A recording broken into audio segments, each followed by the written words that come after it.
Praise the lord. ఆది కాండము 3వ అధ్యాయము 6 నుంచి 7 మరియు 21.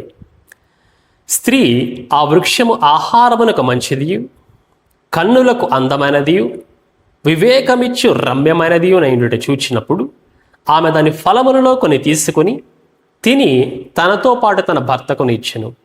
అతడు కూడా తినెను. అప్పుడు వారిద్దరి కన్నులు తెరవబడెను. వారు తాము దిగంబరులమని తెలుసుకుని అంజూరపు ఆకులు కుట్టి తమకు కచ్చడములు చేసుకునేది. దేవుడని యెహోవా ఆదాముకును అతని భార్యకును చర్మపు చొక్కాయలను చేయించి వారికి తొడిగించెను.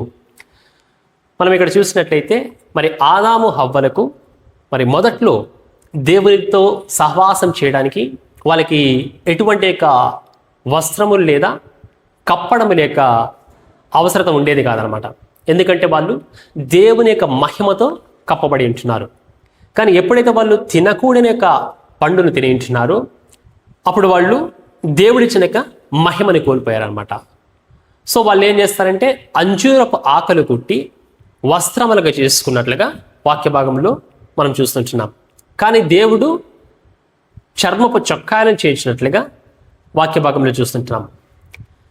మరి కప్పుకోవడానికి అంజూరపు ఆకలైనా అదే పనిచేస్తుంది, చర్మపు చొక్కాయలైనా కూడా అదే పనిచేస్తుంది.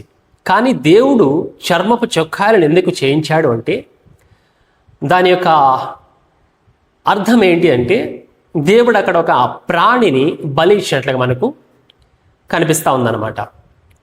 అంటే అక్కడ రక్తము చిందింపబడినట్లుగా మనకు కనిపిస్తూ ఉంది. అంటే దేవుడు వారి యొక్క పాపమును కప్పుతున్నట్లుగా వాక్య భాగంలో మనము చూస్తుంటున్నాం అన్నమాట.